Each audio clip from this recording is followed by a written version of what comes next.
तो hello everyone, welcome to umpire academy of excellence. और काफ़ी दिन हो गए थे इस पार्ट 2 को अपलोड किए हुए, तो सॉरी फॉर दैट। मैं किसी कारण से बिजी हो गया था, उसके चक्कर में पार्ट 2 इतनी जल्दी नहीं आ पाया। उसके लिए माफ़ी चाहेंगे, लेकिन आज पार्ट 2 आ जाएगा। इसका पार्ट 2 इसको आज अपलोड कर दिया जाएगा, जो कि आज है 18 मई। देखो, मार्च का करंट अफेयर अपन मई में करा रहे हैं, सॉरी फॉर दैट। काफ़ी लेट हो चुके हैं, इसके लिए माफ़ी चाहेंगे। परंतु अब आगे से बहुत जल्दी जल्दी आपके एक हफ्ते के अंदर ही, कुछ ही दिनों में आपके अप्रैल के करंट अफेयर भी अपलोड कर दिए जाएंगे।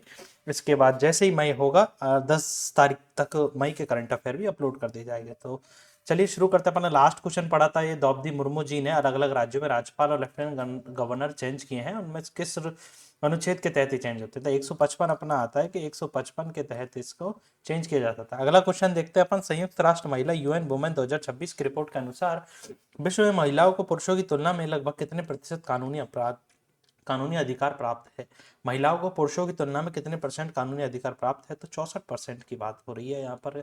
संयुक्त राष्ट्र महिला 2026 की रिपोर्ट हाल ही में जारी हुई है, जिसमें रिपोर्ट में वैश्विक स्तर पर महिलाओं को पुरुषों की तुलना में केवल 64% कानूनी अधिकार प्राप्त है। इसका मतलब है कानून की नज़र में अभी महिलाएं पुरुषों के बराबर नहीं है। ये बात समझ रहे हो? 64%, यानी कि 36% अभी भी गैप है। दुनिया का कोई भी ऐसा देश जहां नहीं है महिलाओं को पूर्ण रूप से कानूनी समानता 100% हासिल हो। केवल 54% देशों में बलात्कार कानूनी परिभाषा सीमित आधार पर निर्धारित नहीं है। लगभग 3/4 देशों में अभी भी बाल विवाह की अनुमति है। और तरीकी संयुक्त राष्ट्र महिला यूएन वुमेन क्या है, इसके बारे में जानते हैं। तो यह एक संयुक्त राष्ट्र की संस्था है जो महिलाओं के सशक्तिकरण और लैंगिक समानता को बढ़ावा देती है। न्यूयॉर्क में 2010 में इसकी शुरुआत हुई थी। अगला क्वेश्चन देखते हैं। टाइम पत्रिका द्वारा जारी वुमेन ऑफ द ईयर की सूची में किस भारतीय महिला को शामिल किया गया है, तो सफीना हुसैन को वुमेन ऑफ द ईयर की टाइम्स मैगजीन आती है, एक टाइम्स द्वारा शुरू की जाती है मैगजीन, उसमें वुमेन ऑफ द ईयर में किस महिला को शामिल किया गया है? सफीना हुसैन को। एजुकेट गर्ल की संस्था की संस्थापक सफीना हुसैन को 2026 में टाइम्स पत्रिका की वुमेन ऑफ द ईयर सूची में शामिल किया गया है। उन्हें यह सम्मान लड़कियों को शिक्षा, लैंगिक समानता के लिए किए गए कामों के लिए कारण मिला है। इस साल पूरी दुनिया में सिर्फ 16 महिलाओं को चुना गया है, जिसमें से सफीना हुसैन एक है। ओके, सफीना हुसैन जी टाइम्स मैगजीन की वुमेन ऑफ द ईयर चुने। सफीना हुसैन जी के बारे में बात करें तो इन्हें 2007 में एजुकेट, किधर गया, हाँ 2007 में एजुकेट गर्ल के नाम का एक गैर लाभकारी एनजीओ, नॉन गवर्नमेंट ऑर्गेनाइजेशन चालू शुरू किया था। इनका उद्देश्य भारत में पिछड़े ग्रामीण आदिवासी क्षेत्र में उन महिलाओं लड़कियों को वापस स्कूल लाना है जो पढ़ाई छोड़ चुके हैं। समझ गए ना? उनकी किताब में लिखती है कि उन्होंने एक किताब भी लिखी है जिसका नाम है every last girl, a journey to educate India's forgotten daughters. Okay, अब ये किसकी? सफीना हुसैन जी की पुस्तक है, इसको याद रखिएगा, ये इंपॉर्टेंट हो सकती है आपके लिए ये बुक वाली। हरे की और कोई बढ़िया सा लाल कलर यूज करें क्या? हाँ, लाल कलर सही है। एजुकेट गर्ल को 2025 में रमेन मैग्सेस पुरस्कार भी दिया गया है। यह संस्था को दिया जाता है ना, एजुकेट गर्ल को दिया गया है। ओके, यह पुरस्कार पाने वाली पहले भारतीय एनजीओ बन चुकी है। रेमन मैग्सेस पुरस्कार किसे मिला 2025 में? एजुकेट गर्ल को, जिसकी संस्थापक कौन है बताओ? सफीना हुसैन।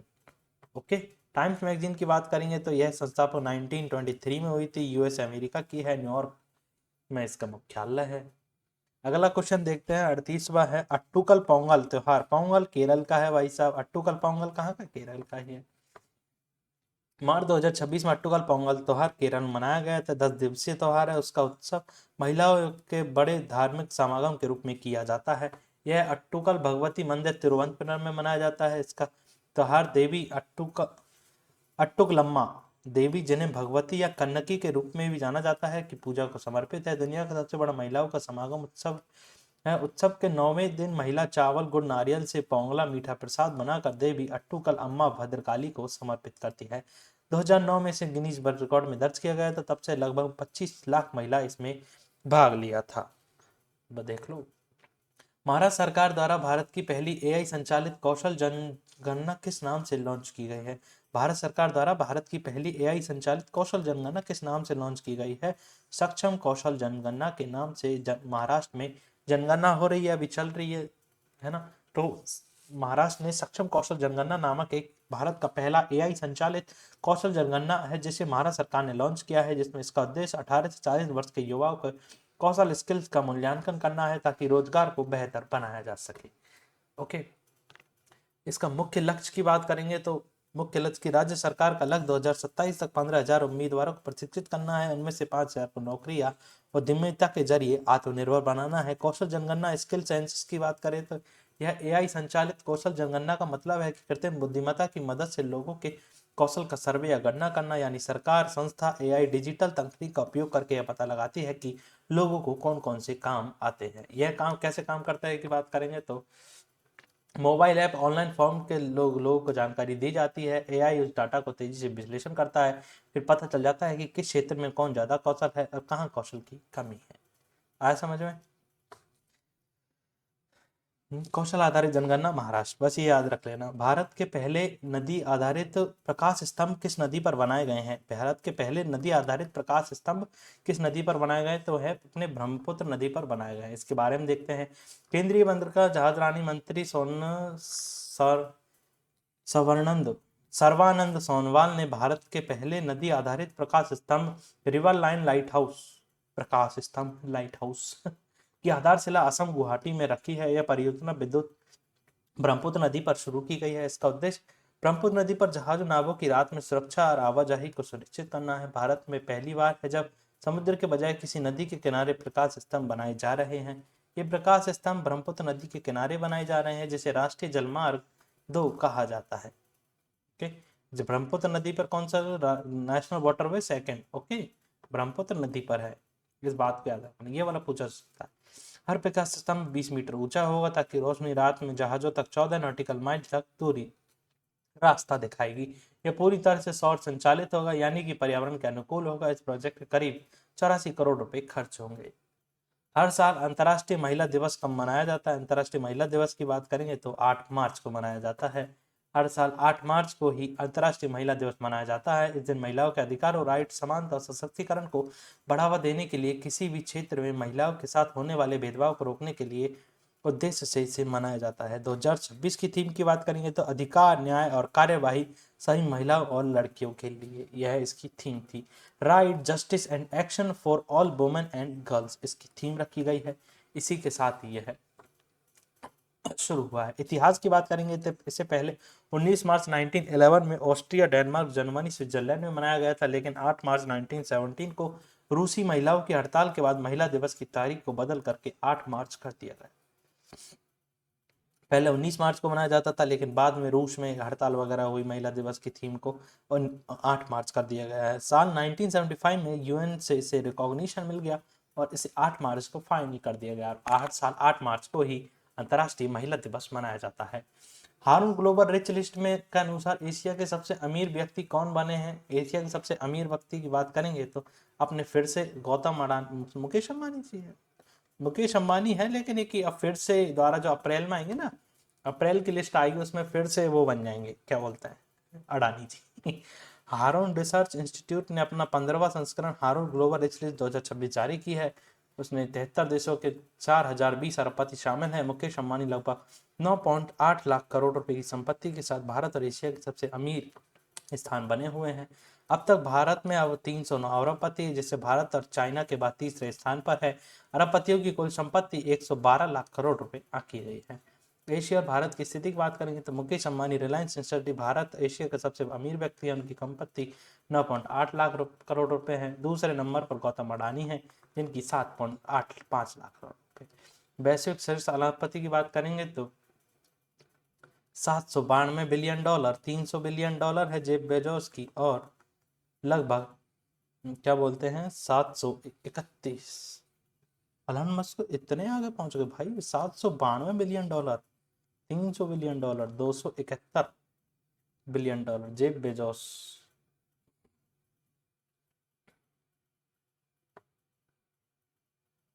आईएमएफ ने भारत के किस नाम से इंफ्रास्ट्रक्चर इनोवेशन सेंटर लॉन्च किया है?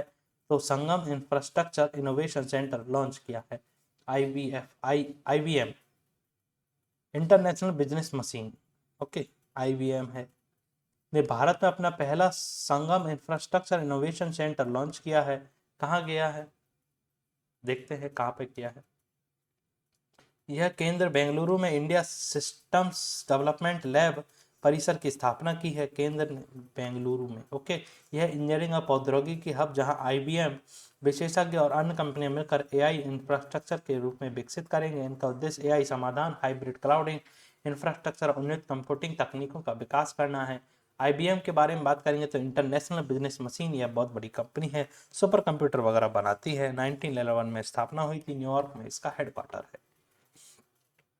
मद्रास हाईकोर्ट के नए मुख्य न्यायाधीश के रूप में किसे नियुक्त किया गया है, तो जस्टिस सुश्रत अरविंद धर्माधिकारी को मद्रास हाईकोर्ट का नया चीफ जस्टिस नियुक्त किया गया है। जस्टिस सुश्रुत अरविंद धर्माधिकारी को मद्रास हाईकोर्ट का मुख्य न्यायाधीश नियुक्त किया गया है। यह मद्रास हाईकोर्ट के 55वें न्यायाधीश बने हैं। उन्होंने चेन्नई के तमिलनाडु के राज्यपाल RN रवि से पद की शपथ ली। चेन्नई के राज्यपाल, ये याद रख लेना, अभी काफी इंपॉर्टेंट हो जाते हैं, में पहले केरल हाईकोर्ट के न्यायाधीश जज थे, जिन्होंने पूर्व मुख्य न्यायाधीश मनीन्द्र मोहन श्रीवास्तव की जगह ली है। नियुक्तियों की संवैधानिक बात करेंगे तो अनुच्छेद 217 अनुच्छेद 222 के तहत की गई है। 217 के बारे में बात करेंगे तो यह हाईकोर्ट के न्यायाधीशों की नियुक्ति राष्ट्रपति द्वारा सीजीआई संबंधित अन्य राज्यों के परामर्श द्वारा की जाती है। 222 हाईकोर्ट के न्यायाधीशों का स्थानांतरण राष्ट्रपति सीजीआई के परामर्श के बाद ही कर सकता है। ठीक, कौन कौन से हैं, 217 और 222, समझ में आया। अगला क्वेश्चन देखते हैं। WHO ने किस देश को HIV और सिफिलिस के माँ से बच्चे के संक्रमण को समाप्त करने के लिए यूरोपीय यूनियन का पहला देश बनाया है? डेनमार्क को बनाया है इस बात को, यानी कि सिफिलिस वगैरह वहां पे खत्म हो गया है, HIV। डेनमार्क को WHO द्वारा यूरोपीय संघ का पहला देश घोषित किया गया है जिसने HIV और सिफिलिस माँ से बच्चे के संक्रमण को समाप्त किया है। माँ से बच्चे के संक्रमण का अर्थ है गर्भावस्था, प्रसव, स्तनपान के दौरान माँ से बच्चों में संक्रमण फैलना। WHO के मानक के अनुसार माँ से बच्चे की संक्रमण दर कितने 1,50,000 से कम होनी चाहिए, तब इसे समाप्त कर दिया जाता है। साथ ही 95% अधिक गर्भवती महिलाओं की जांच, उपचार और सुनिश्चित आवश्यक होनी चाहिए। WHO के बारे में बात करेंगे तो ये यूनाइटेड नेशन की एजेंसी है, दुनिया भर में लोगों के स्वास्थ्य की देखभाल करती है। 1948 में बनी थी, जेनेवा स्विट्जरलैंड में इसका हेडक्वार्टर है। 194 कंट्री है। महानिदेशक की बात करेंगे तो टेड्रोस एडमोन घेबियस इसके महानिदेशक है। केंद्रीय मंत्रिमंडल ने जल जीवन मिशन को किस वर्ष बढ़ाने की मंजूरी दी है? 2028 तक इसे बढ़ाने की मंजूरी दी है, जल जीवन मिशन को। केंद्रीय मंत्रिमंडल ने जल जीवन मिशन को दिसंबर 2028 तक बढ़ाने की मंजूरी दी है। इसे अब जल जीवन मिशन 2.2 के रूप में जाना जाएगा। इस योजना का उद्देश्य ग्रामीण क्षेत्रों में हर घर तक नल से सुरक्षित पेयजल पहुंचाना है। योजना का कुल बजट 8.69 लाख करोड़ रुपए दिया गया था। इसे केंद्र सरकार का हिस्सा 3.59 लाख करोड़ रुपए होगा। और जल जीवन मिशन का उद्देश्य की बात करेंगे तो हर घरों को साफ पानी पहुंचाना, लोगों को उनकी देखभाल के शामिल करना। शुरुआत अगस्त 2019 में की गई थी, 15 अगस्त 2019 में। जल जीवन मिशन याद रख लेना, मोस्ट है, बहुत इंपॉर्टेंट है डेट। ओके, हर घर में पानी का कनेक्शन पहुंचाना। 1917 करोड़ कलेक्शन था। 2026 में यह लगभग 81.6% घरों में तक नल कनेक्शन पहुंच चुका है। दिसंबर 2028 तक अभी 19.2 करोड़ को कवर करना है। ओके, समझ गए ना। केंद्रीय मंत्रिमंडल ने मदुरई हवाई अड्डे को अंतर्राष्ट्रीय हवाई अड्डा घोषित करने की मंजूरी दी गई है। यह हवाई अड्डा किस राज्य में स्थित है? यह मदुरई हवाई अड्डा तमिलनाडु में है। भारत सरकार के केंद्रीय मंत्रिमंडल ने मदुरई हवाई अड्डे को अंतर्राष्ट्रीय हवाई अड्डा घोषित करने की मंजूरी दे दी है। यह हवाई अड्डा एयर पर्यटन बढ़ावा देने, व्यापक व्यवसाय प्रोत्साहन के लिए उद्देश्य से बनाया गया है। मदुरई हवाई अड्डे के बारे में बात करेंगे तो तमिलनाडु के सबसे पुराने हवाई अड्डों में से एक है। यह दक्षिण तमिलनाडु में महत्वपूर्ण हवाई अड्डे प्रवेश द्वार माना जाता है। कोल्ड रिस्पॉन्स सैन्य अभ्यास 2026 का आयोजन किस अंतर्राष्ट्रीय संगठन द्वारा किया जाता है? कोल्ड रिस्पॉन्स की बात करेंगे तो नाटो, उत्तरी अटलांटिक संधि संगठन के द्वारा किया जाता है। उत्तरी अटलांटिक संगठन नाटो के द्वारा किए जाने वाला यह रिस्पॉन्स सैन्य अभ्यास आयोजित किया गया है। तो यह 9 मार्च से 19 मार्च अंटार्कटिक क्षेत्र में रूप से नॉर्वे के उत्तरी हिस्से में किया गया था। इसमें 14 नाटो और सहयोगी देशों के लगभग 25,000 सैनिकों ने भाग लिया था। अब समझ में आ रही है बातें भैया, नहीं आ रही है हैं? इसका उद्देश्य अत्यधिक ठंडे और चुनौतीपूर्ण क्षेत्रों में नाटो की परीक्षा। कोल्ड फ्रंट ड्रिल की बात करेंगे तो नाटो का सैन्य अभ्यास 2 साल में होता है। 2006 में पहला संस्करण था। नाटो की बात करते थे, नाटो इंपॉर्टेंट है। 1949 में 12 देशों द्वारा बनाया गया था। वाशिंगटन संधि के नाम से इसे प्रसिद्ध है। 32 देश है, अभी फिलहाल में 31वां देश फिनलैंड बना है, 32वां देश स्वीडन बना है। भाई साहब इंडिया बनने वाला था, लेकिन हमारे जवाहरलाल नेहरू जी ने बोल दिया कि चाइना को बना दो। अब चाइना ही है जो आग बबूला हो रखा है, समझ रहे हो। भारत का पहला बैंक कौन सा बना है जिसने 10,000 करोड़ के ग्रीन इंफ्रास्ट्रक्चर बॉन्ड जारी किए हैं? बैंक ऑफ बड़ौदा ने ग्रीन इंफ्रास्ट्रक्चर बॉन्ड जारी किए हैं। बैंक ऑफ बड़ौदा ने 10,000 करोड़ के ग्रीन इंफ्रास्ट्रक्चर बॉन्ड जारी किए हैं। भारत का पहला ऐसा घरेलू ग्रीन इंफ्रास्ट्रक्चर बॉन्ड है जिसे किसी भारतीय ने जारी किया है। यह बॉन्ड की अवधि 7 वर्ष रखी गई है। इस बॉन्ड पर 7.10% की ब्याज से इंटरेस्ट तय की गई है। यह bond national stock exchange India के इलेक्ट्रॉनिक्स बोली मंच के माध्यम से जारी किया गया है। किन परियोजनाओं पर खर्च होगा पैसे की बात करेंगे तो ये सौर ऊर्जा संयंत्र, पवन ऊर्जा, हरित भवन, इलेक्ट्रिक वाहन, विद्युत ढांचा, स्वच्छ जल एवं पर्यावरण संरक्षण पर खर्च होंगे। ओके, समझ में आया ना। राष्ट्रीय राजमार्ग हरित आवरण सूचकांक 2025-26 की पहली वार्षिक रिपोर्ट किस संस्थान ने जारी की गई है? NHGCI की रिपोर्ट जारी करने वाले की बात करेंगे तो राष्ट्रीय राजमार्ग प्राधिकरण ने, NHAI ने इसकी रिपोर्ट जारी की, हरित आवरण सूचकांक। देखते हैं क्या है इसमें। भारतीय राष्ट्रीय राजमार्ग प्राधिकरण NHAI ने national highway green cover index 2025-26 की रिपोर्ट जारी की। इस सूचकांक बताता है कि राष्ट्रीय राजमार्गों के आसपास कितना हरित क्षेत्र, पौधे, वनस्पति है। यह इसरो के राष्ट्रीय सुदूर संवेदन केंद्र के सहयोग से, सुदूर संवेदन केंद्र ये कहाँ पर है? उत्तराखंड में, ओके, देहरादून में। रिपोर्ट के अनुसार राजमार्गों के किनारे सबसे ज्यादा हरियाली असम में है, इसके बाद गुजरात में और फिर तेलंगाना का नंबर आता है। हिमाचल प्रदेश, दिल्ली और छत्तीसगढ़ सूचकांक में सबसे नीचे हैं। 24 राज्यों में लगभग 30,000 किलोमीटर हाईवे को स्कैन किया गया। सबसे कम हरियाली की बात करेंगे तो हिमाचल प्रदेश, दिल्ली, छत्तीसगढ़ और उड़ीसा है। सबसे अधिक कहाँ था भैया? अपने असम में, दूसरे पे गुजरात है, तीसरे पर तेलंगाना है। भारतीय नौसेना के INS त्रिकंद युद्धपोत ने किस देश के राष्ट्रीय दिवस समारोह में भाग लिया था? मॉरिशस में। INS त्रिकंद युद्धपोत ने मॉरिशस के 58वें राष्ट्रीय दिवस समारोह में भाग लिया था। समारोह 12 मार्च 2026 को पोर्ट लुइस मॉरिशस में आयोजित किया गया था। मॉरिशस की राजधानी है पोर्ट लुइस, ओके। इसका उद्देश्य भारत और मॉरिशस के बीच समुद्री सहयोग को बढ़ावा देना है। मोहम्मद मुइज्जू आ गया ना लाइन पे। यह भारतीय नौसेना का युद्धपोत स्टील्थ ग्रिपेट है। यह तलवार श्रेणी का आधुनिक जहाज है। इसे 2013 में भारतीय नौसेना के शामिल किया गया था। INS त्रिकंद, ओके, त्रिकंद गया था भाई साहब मॉरिशस, मॉरिशस था ना, हाँ। चल छोड़ो बाकी का फालतू का। अगला, हाईवे प्रदूषण से लड़ने के लिए भारत का पहला माइक्रो एलगी टावर नई दिल्ली में। माइक्रो एलगी एयर टावर, हाँ आया तो था, मैंने पढ़ा था। नई दिल्ली में लगने वाला है। नई दिल्ली में भारत का पहला माइक्रो एलगी आधुनिक वायु शोधन टावर लगाया गया है। इसका उद्देश्य हाईवे वाहनों से होने वाले ध्वनि प्रदूषण को कम करना है। यह टावर दिल्ली के एरो सिटी हाईवे कॉरिडोर के सड़क डिवाइडर पर लगाया गया है। माइक्रो एलगी एयर टावर की बात करेंगे तो यह जैव प्रौद्योगिकी आधारित वायु शोधन प्रणाली है। इसका ऐसी तकनीक टावर है जिसमें माइक्रो एलगी सूक्ष्म सवाल का उपयोग करके हवा को साफ किया जाता है। यह टावर के अंदर पानी में एलगी उगाई जाती है। यह माइक्रो एलगी हवा के कार्बन डाइऑक्साइड को सोख लेती है, बदले में ऑक्सीजन छोड़ती है। इससे हवा साफ होती है। पारंपरिक स्मोक टावरों से अलग है। इसमें प्राकृतिक जैविक प्रक्रिया यानी प्रकाश संश्लेषण का उपयोग किया जाता है। भारत का पहला पोर्ट कौन सा है जिससे डिजिटल ट्विन पहल लॉन्च की गई है? BO चिदम्बरम पोर्ट तमिलनाडु का है, जो उसे भारत ने डिजिटल ट्विन पहल शुरू की है। देखते हैं इसके बारे में। तमिलनाडु के BO चिदम्बरम पोर्ट को डिजिटल ट्विन तकनीक शुरू की है। यह भारत का पहला पोर्ट बंदरगाह है जिस पोर्ट प्रबंधन, पोर्ट मैनेजमेंट के लिए यह तकनीक अपनाई है। यह पहल इनिशिएटिव उद्घाटन केंद्रीय बंदरगाह राजरानी जहाज रानी जलमार्ग मंत्री सर्वानंद सोनवाल ने किया है। यह तकनीक पोर्ट के पूरे सिस्टम का वास्तविक समय और डिजिटल मॉडल बनाती है जिससे संचालन में अधिक तेज और स्मार्ट हो सके। डिजिटल ट्विन के सिस्टम की बात करेंगे तो यह असली चीज मशीन, पोर्ट, फैक्ट्री, शहर आदि का कंप्यूटर में बना हुआ बिल्कुल वैसा ही डिजिटल मॉडल होता है, यानी असली चीज बाहर होती है और उसकी digital copy virtual model computer में बना दी जाती है। डिजिटल मॉडल सेंसर डेटा की मदद से असली चीज की हर गतिविधि को देखता रहता है। डिजिटल ट्विन पोर्ट का काम करने के लिए रियल टाइम मॉनिटर एवं बेहतर तरीकों के मैनेज किया जा सकता है। समझ रहे हो ना।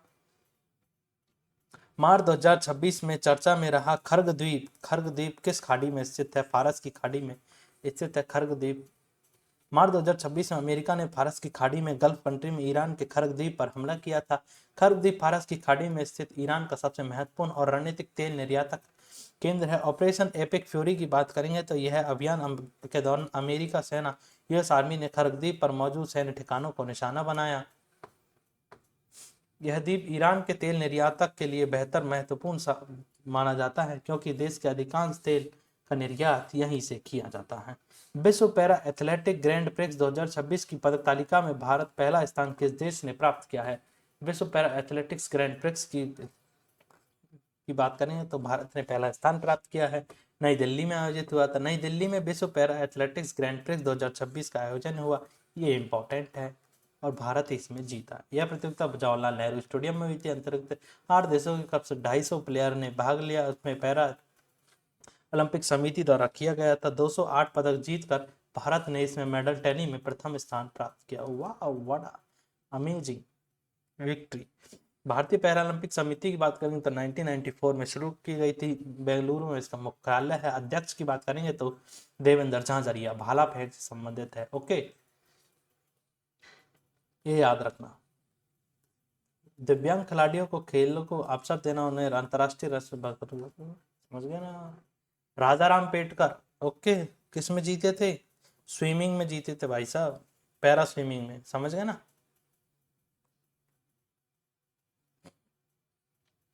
लोअर कोपिली जल विद्युत परियोजना, लोअर कोपिली जल हाइड्रो इलेक्ट्रिक प्रोजेक्ट का हाल ही में उद्घाटन किया है। किस राज्य में है? लोअर कोपिली की बात करेंगे तो यह असम में है।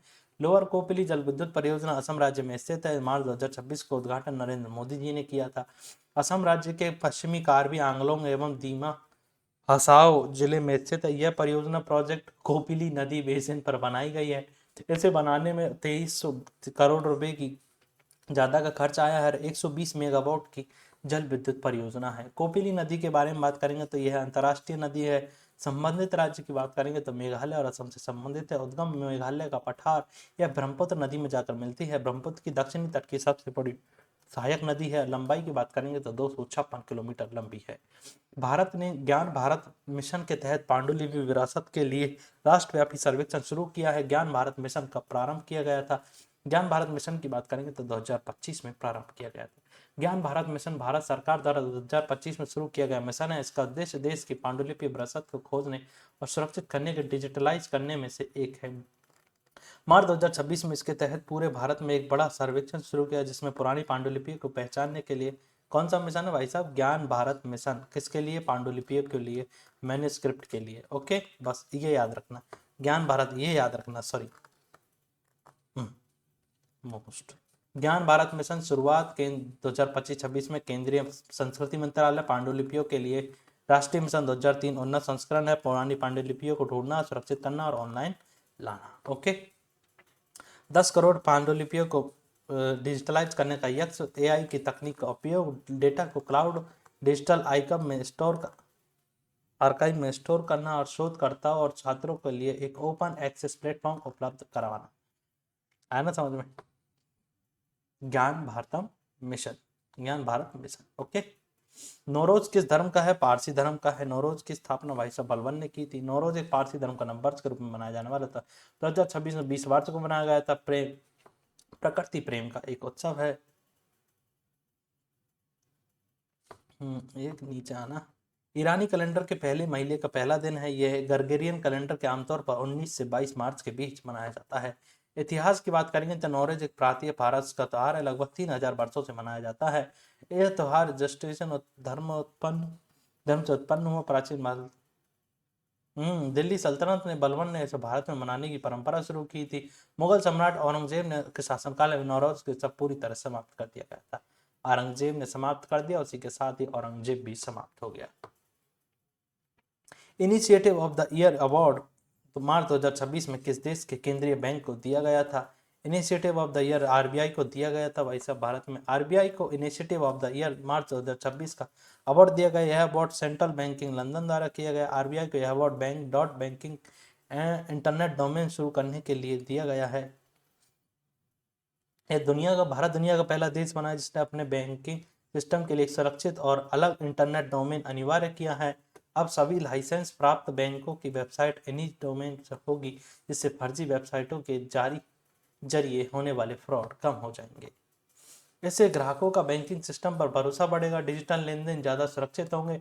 एसबीआई, एचडीएफसी और आईसीआईसीआई के जैसे 400 ज़्यादा बैंकों ने पहले अपनी शिफ्ट हो चुके हैं SBI.bank.in। ओके, समझ में आया ना? ये इस तरह से जैसे कि छोड़ो फालतू में, एसबीआई से समझ में आता गया तुम्हें। Kalinga institute of social sciences KISS मानवीय पुरस्कार 2025 कैसे प्राप्त किया गया? तो भाई साहब नीता अंबानी जी को मिला है। नीता अंबानी जी को KISS ह्यूमैनिटेरियन अवार्ड 2025 से सम्मानित किया गया। यह अवार्ड भुवनेश्वर ओडिशा में कलिंग इंस्टीट्यूट सोशल साइंसेज द्वारा दिया गया था। यह सम्मान शिक्षा, स्वास्थ्य, महिला सशक्तिकरण, ग्रामीण विकास कल्याण के योगदान के लिए मिला। उनका कार्य रिलायंस फाउंडेशन के माध्यम से किया गया था। ओके, KISS मानवीय पुरस्कार की बात करें 2008 में शुरू हुआ था। कलिंग इंस्टीट्यूट द्वारा इन संगठनों को दिया जाता है, सामाजिक विकास में योगदान देते हैं, उन्हें यह दिया जाता है। स्टॉकहोम वाटर प्राइज किसे दिया गया है? कोबेह मदानी को। ईरानी वैज्ञानिक कोबेह मदानी को स्टॉकहोम वाटर प्राइज दिया गया है। यह दुनिया का पहला जल का नोबेल पुरस्कार कहा जाता है। स्टॉकहोम वाटर प्राइज यह जल संरक्षण के क्षेत्र में दिए जाने वाला बड़ा सम्मान है। यह अवार्ड स्टॉकहोम वाटर फाउंडेशन द्वारा दिया जाता है। 44 वर्ष की उम्र में मदानी ने यह पुरस्कार पाने वाले सबसे युवा व्यक्ति बन गए हैं। मदानी वर्तमान में UNUINWEH United nation university institute for water environment and health के निदेशक है। ओ सही है। यह जल संसाधन प्रतिनिधि, प्रबंधन, नीति, कूटनीति और जनसंपर्क को जोड़ने के लिए सम्मानित किया गया। स्टॉकहोम वाटर प्राइज के बारे में बात करेंगे तो यह जल का नोबेल पुरस्कार कहा जाता है। 1991 में हर साल दिया जाता है। यह जल संसाधनों के सतत और सुरक्षा उत्कृष्ट बनाने के लिए इसे दिया जाता है। देख रहे हो। भीम पेमेंट ऐप के ब्रांड एम्बेसडर किसे नियुक्त किया गया था? भाई साहब धोनी जी को। और NPCL का, UPI का किसे नियुक्त किया गया है? वो बना है, UPI के बने हैं। कौन बना है UPI का? अभी धुरंधर वाला अपना क्या नाम था उसका, भूल गया मैं तो यार, रणवीर सिंह। ओके, भीम UPI का महेंद्र सिंह धोनी भीम। ओके, I मानी कि 9, B मानी कि 7, 2 यानी कि 9 - 7, 2 Thala for a reason. Okay, Mahendra Singh Dhoni को भीम UPI का ब्रांड एम्बेसडर बनाया गया। डिजिटल पेमेंट को अपनाने के लिए यूजर को मजबूत बनाना। भीम एक रजिस्टर्ड लैंग्वेज सपोर्ट है, कम कनेक्टिविटी वाले क्षेत्रों में भी काम करने के लिए डिजाइन किया गया है। भीम इंफ्रास्ट्रक्चर पढ़नी पे डिजिटल पेमेंट ऐसे यूज कर सकते हैं, पेमेंट कम लगता है, काम करता है। NPCI द्वारा लॉन्च किया गया था, 2016 में बनाया गया था। अर्थव्यवस्था को बढ़ावा देने के लिए इसे बनाया गया था। यानी UPI वगैरह जैसे अपन फोन पे, पेटीएम वगैरह चलाते हैं ना, उसकी जगह भीम UPI चलाना चाहिए। इंडिया का है, पर्सनल है। ओके, समझ गए ना। जनजातीय कार्य मंत्रालय ने रीसा टाइमलेस ट्राइबल नामक एक प्रीमियम ब्रांड लॉन्च किया। इससे संबंधित है, जनजातीय वस्त्र एवं बुनाई उत्पाद से संबंधित है रीसा टाइमलेस ट्राइबल। देखते हैं इसके बारे में। जनजातीय कार्य मंत्रालय ने रीसा टाइमलेस ट्राइबल नामक एक प्रीमियम ब्रांड लॉन्च किया है, जिससे इसका कार्य एनिमेशन ट्राइफेड राष्ट्रीय जनजातीय सहकारी विपणन विकास संघ द्वारा किया जाएगा, जिसका उद्देश्य जनजातीय वस्तु, ट्राइबल टेक्सटाइल, कढ़ाई, हस्तशिल्प को प्रीमियम बाजारों तक पहुंचाना है। इसका नाम त्रिपुरा के पारंपरिक हाथ से बने स्टॉल रीसा से प्रेरित है। ट्राइफेड की बात करेंगे तो यह जनजातीय कार्य मंत्रालय के स्तर संगठन है। इसका मुख्य काम आदिवासी लोगों के द्वारा बनाए गए सामानों को बाजार से सही दर पर बिकवाना है, ताकि उनका आर्थिक विकास हो सके। 1987 में बनी थी, दिल्ली इसका हेडक्वार्टर है। अगला क्वेश्चन देखते हैं। 900 कैरियर गोल करने वाले दूसरे पुरुष फुटबॉलर कौन बने हैं? लियोनेल मेसी बने हैं। पहले क्रिस्टियानो रोनाल्डो है।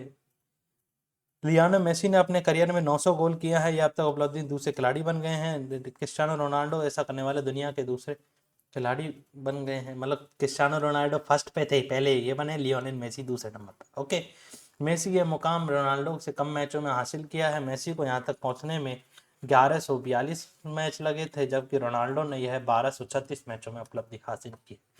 रोनाल्डो मेसी के बारे में बात करें, लियोनेल मेसी अर्जेंटीना से संबंधित है, फीफा वर्ल्ड कप 2022 के वर्ल्ड कप विजेता थे, बैलन डी और अवार्ड 8 बार जीता है। विश्व ओलंपिक स्वर्ण पदक की बात करेंगे तो 2008 में बीजिंग ओलंपिक में जीता था। सरहुल महोत्सव मुख्यतः किस राज्य में मनाया जाता है? सरहुल झारखंड में मनाया जाता है। सरहुल, यह मार्च 2026 में सरहुल महोत्सव मनाया गया था, मुख्यतः झारखंड में मनाया जाता है। इसके अलावा उड़ीसा, पश्चिम बंगाल, छत्तीसगढ़ में इसे मनाया जाता है। सरहुल का मतलब है साल के पेड़ की पूजा। सरहुल के मतलब पूछा जा सकता है भाई साहब, ये इंपॉर्टेंट है, साल के पेड़ की पूजा। यह आदिवासी समुदाय द्वारा महत्वपूर्ण पर्याय त्योहार है, प्रकृति की पूजा करते हैं, इसके बाद खत्म होते नया चक्र शुरू हो जाता है। मुख्य रूप से उमराव, मुंडा और संथाल जनजाति द्वारा मनाया जाता है। ओके, तीसरे north east India film festival का आयोजन कहाँ हुआ था? भाई साहब इम्फाल में हुआ था। मणिपुर की राजधानी इम्फाल के 2 दिवसीय तीसरे north east India film festival का आयोजन किया गया था। इसका उद्देश्य सिनेमा के माध्यम से पूर्वोत्तर के भारत की समृद्ध विविध संस्कृतियों को दुनिया के सामने लाना, देश की एकता और भाईचारे को बढ़ावा देना। इसमें कुल 9 फिल्मों मणिपुरी, असमी, खासी की स्क्रीनिंग की गई। नॉर्थ ईस्ट इंडिया फेस्टिवल के बारे में बात करेंगे तो यह क्षेत्रीय फिल्म महोत्सव है, पूर्वोत्तर के राज्यों में दिखाई जाए। इसमें असम, मणिपुर, मेघालय, मिजोरम, नागालैंड, त्रिपुरा, सिक्किम, अरुणाचल प्रदेश नए फिल्म निर्माताओं को मंच देना, पूर्वोत्तर की संस्कृति और सिनेमा को बढ़ावा देना इसका उद्देश्य है। अनलाइकली पैराडाइज पुस्तक के लेखक कौन है? अनलाइकली पैराडाइज की बात करेंगे तो संजय राउत इसकी पुस्तक के लेखक है। अनलाइकली पैराडाइज किताब अंग्रेजी के संस्करण मार्च 2026 में किए गए, लेखक संजय राउत है। मूल रूप से 2025 में मराठी में प्रकाशित हुई। यह शिवसेना उद्धव घाटी के बड़े नेता और राज्यसभा सांसद है। यह किताब ऑर्थर रोड जेल, मुंबई में बिताए गए उनके समय और जेल के कहानियों के बारे में है। 2022 में ईडी ने संजय राउत को गिरफ्तार किया था। उन्हें मुंबई के आर्थर रोड जेल में कई महीने बिताए थे। उस समय उन्होंने जेल के अनुभवों पर आधारित यह किताब बताई गई है। 8वें वायु राष्ट्रमंडल युवा खेल 2027 की मेजबानी कौन सा देश करेगा? 8वें नेशनल 2027 की कॉमनवेल्थ युवा गेम है ना, 2030 में होंगे मेन कॉमनवेल्थ गेम, तो 26 में होंगे, हो गए। राष्ट्रमंडल युवा खेल 2027 की मेजबानी माल्टा करेगा। 8वां संस्करण है। माल्टा और गाजो द्वीपों पर होगा। 78 देशों राष्ट्रमंडल देश से लगभग 1200 एथलीट भाग लें। 8वां संस्करण है। सेलिंग और वाटर पोलो पहली बार शामिल होगा। राष्ट्रमंडल युवा खेल के अंतर्राष्ट्रीय खेल संघ 14 से 18 साल के खिलाड़ी भाग लेते हैं। तो शुरुआत 2000 में हुई थी। ये छोड़ो, इसको कोई काम का नहीं है। हाल ही में किस भारतीय औद्योगिक समूह ने रॉयल चैलेंजर्स बेंगलुरु की टीम का पूर्ण स्वामित्व किया? भाई साहब बिरला जी ने खरीदी है ये, आदित्य बिरला जी ने।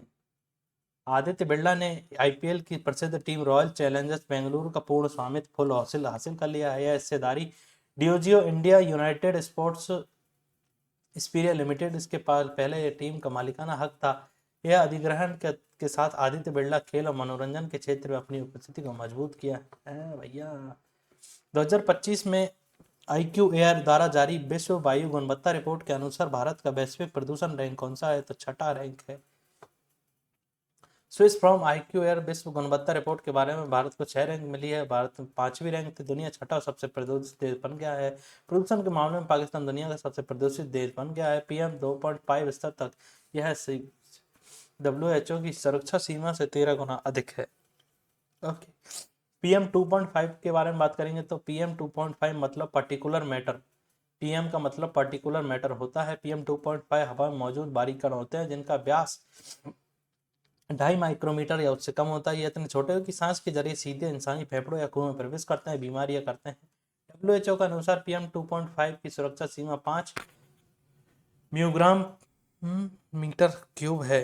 भारत में औसतन PM 2.5 का स्तर 48.9 म्यू स्तर। 2025 में दुनिया के 100 से प्रदूषण भारत के 66 शहर शामिल है। उत्तर प्रदेश का लोनी दुनिया का सबसे प्रदूषित शहर बन गया है। उत्तर प्रदेश का लोनी, इसको याद रखना IQAir की रिपोर्ट के अनुसार। ओके, दिल्ली लगातार दुनिया का सबसे प्रदूषित राजधानी बना है। दुनिया का सबसे स्वच्छ शहर दक्षिण अफ्रीका का न्यू वार्डविले, ओके न्यू वार्डविले है। सबसे प्रदूषित देश की बात करेंगे तो पश्चिम पाकिस्तान, बांग्लादेश, ताजिकिस्तान, चाड, कांगो गणराज्य। सबसे प्रदूषित शहर की बात करेंगे तो लोनी उत्तर प्रदेश का भारत, चोहटन चीन, मेघालय, बर्निहाट और नई दिल्ली भारत। टॉप 4 में 4 भारत के आगे 26 मार्च को कौन सा देश अपना स्वतंत्रता दिवस मनाता है? बांग्लादेश अपना स्वतंत्रता दिवस मनाता है। हर साल 26 मार्च को बांग्लादेश अपना स्वतंत्रता दिवस मनाता है। हर वर्ष 56वां स्वतंत्रता दिवस राष्ट्रीय दिवस मनाया है। इस दिन 26 मार्च 1971 को बांग्लादेश के पहले प्रधानमंत्री मुजीबुर रहमान ने पाकिस्तान से अलग बांग्लादेश की घोषणा की थी। इससे पहले पाकिस्तान को पूरी पाकिस्तान कहा जाता है, वह पाकिस्तान का हिस्सा था। आया समझ में?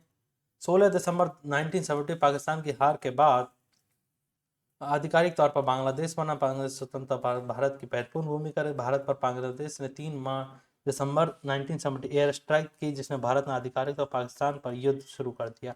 इसके लिए ऑपरेशन विजय शुरू किया गया। भारत ने बांग्लादेश की मुक्ति वाहिनी सेना को ट्रेनिंग भी दी। उसमें बांग्लादेश में स्वतंत्रता का बड़ा योगदान दिया था। मध्य पूर्व संघर्ष के जहाजों की सुरक्षा के लिए ऑपरेशन ऊर्जा सुरक्षा किसने शुरू किया है? भारतीय नौसेना ने ऑपरेशन ऊर्जा सुरक्षा लॉन्च किया है। ऑपरेशन ऊर्जा सुरक्षा के बारे में बात करते हैं तो भारतीय नौसेना ने ऑपरेशन ऊर्जा सुरक्षा शुरू किया है। इसका उद्देश्य ईरान में ब्लॉक किए गए हॉर्मुज जल समूह मध्य स्ट्रेट ऑफ हॉर्मुज से भारतीय ऊर्जा जहाजों को सुरक्षित आवाजाही सुनिश्चित करना। इसका उद्देश्य भारत आने वाले कच्चे तेल और शिपमेंट को सुरक्षित और आवाजाही सुनिश्चित करना, देशों को ऊर्जा संकट न हो। ओके, यह ऑपरेशन हॉर्मुज के क्षेत्र में चलाया जा रहा है। इसका तेल व्यापार, आपको तो सिर्फ ये याद रखना है, ऑपरेशन ऊर्जा सुरक्षा भारतीय नौसेना द्वारा चलाया गया है स्ट्रेट ऑफ हॉर्मुज के लिए। ओके, दुनिया का लगभग 20% कच्चा तेल इसी रास्ते से आता है। कौन सा? Straight of Hormuz.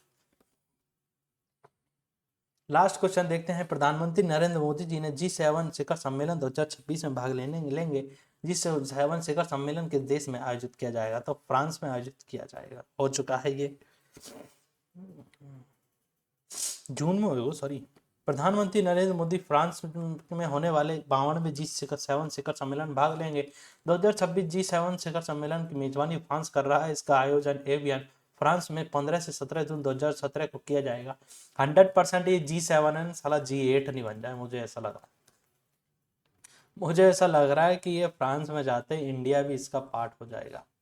Okay Bharat G7 का सदस्य नहीं था कर दो भाई साहब। जैसे ही जाएंगे 100% इंडिया भी इसका पार्ट हो जाए, लेकिन एक आमंत्रित भागीदार के रूप में भाग ले रहा है। G7 ग्रुप ऑफ 7 की बात करेंगे, दुनिया की 7 सबसे बड़ी अर्थव्यवस्थाओं में से एक अनौपचारिक इनफॉर्मल ग्रुप है। दुनिया की मिलकर 40% GDP और 10% जनसंख्या का नेतृत्व करते हैं। 7 देश America, Canada, France, Germany, Italy, Japan, United kingdom. Germany, Japan, Italy, देखो तीनों एक साथ ला दिया है। और कनाडा, फ्रांस, अमेरिका वही है वर्ल्ड वॉर 2 वाले। स्थापना की बात करेंगे तो आधिकारिक तौर पर 1975 में 93 शुरुआत हो चुकी थी। 2025 में G7 की मेजबानी कनाडा ने की थी। 2024 में इटली में मेलोनी जी के पास गए थे, पता है, याद है। इतिहास में G7 फ्रांस में हुआ था पहला, जिस कनाडा में 1976 इसके साथ जुड़ा। 1998 में रूस भी जुड़ा था, लेकिन G8 बन गया। लेकिन 2014 में से रूस को निकाल दिया गया और फिर से यह समूह G7 बन गया। लेकिन जहाँ तक हुआ, जहाँ तक मेरा मतलब गट फीलिंग कह रही है कि ये फिर से G8 बन जाएगा। Okay, so thank you so much for crazy G K trick, हमें यह PDF प्रोवाइड करने के लिए। Thank you so much Akshay sir. तो मिलते हैं कल कुछ ही टाइम में अप्रैल के करंट अफेयर के साथ। तब तक के लिए follow and subscribe Empire Academy of Excellence. Thank you so much.